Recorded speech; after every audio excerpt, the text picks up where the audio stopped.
एक छोटे से कस्बे में आर्यन नाम का एक युवक रहता था।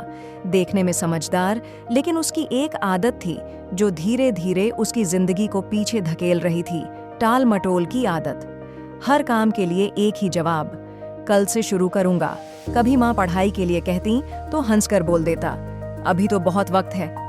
वक्त भी मुस्कुराता रहा और यूं ही 3 साल बीत गए।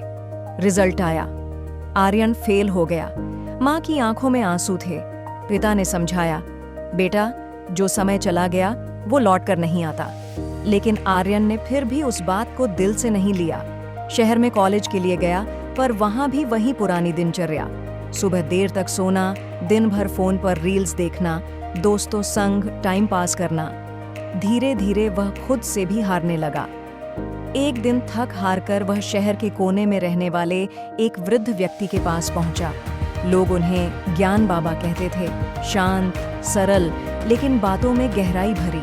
आर्यन ने सिर झुकाकर कहा, बाबा मेरे सारे दोस्त मुझसे आगे निकल गए, मैं हमेशा पीछे रह जाता हूँ। क्या मैं इतना कमजोर हूँ?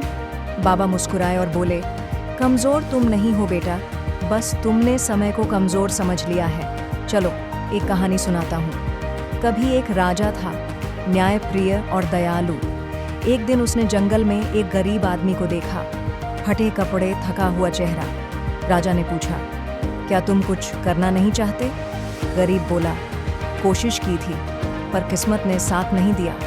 राजा ने कहा, ठीक है, आज मैं तुम्हें एक मौका देता हूँ। सूर्यास्त से पहले मेरे महल में पहुंचो और जितना सोना उठा सको सब तुम्हारा होगा। वह आदमी खुश हो गया, दौड़ता हुआ घर पहुंचा। पत्नी बोली, जल्दी जाओ, कहीं देर ना हो जाए। पर उसने कहा, पहले थोड़ा खा लूं, बहुत भूख लगी है। उसने खाना खाया, फिर बोला, थोड़ी देर आराम कर लूं, फिर चलता हूं। वक्त बीतता गया, सूरज ढलने लगा। जब जागा तो घबराकर दौड़ा, लेकिन जब महल पहुंचा, दरवाजे बंद हो चुके थे। वह जमीन पर गिरकर फूट फूट कर रोने लगा। एक बार अमीर बनने का मौका बस कुछ पल की लापरवाही से हाथ से निकल गया था। कहानी खत्म हुई।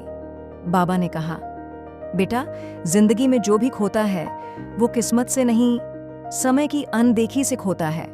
समय से बढ़कर कोई गुरु नहीं। आर्यन के दिल में जैसे कोई आग जल उठी। उस दिन के बाद उसने अपने जीवन का सबसे बड़ा निर्णय लिया। अब कभी कोई काम कल पर नहीं छोड़ेगा। वह सुबह जल्दी उठने लगा, पढ़ाई में डूब गया, मोबाइल से दूरी बनाई और धीरे धीरे हर दिन खुद को बेहतर बनाता गया। कुछ महीनों बाद वही आर्यन जो कभी सबसे पीछे था, अब क्लास का टॉपर बन चुका था। अगर यह कहानी आपको छू गई हो तो इसे लाइक करें और किसी ऐसे दोस्त के साथ शेयर करें जो आज भी कल से शुरू करने की सोचता है, क्योंकि याद रखिए, जो आज को थाम लेता है वही कल को बदल देता है। AUM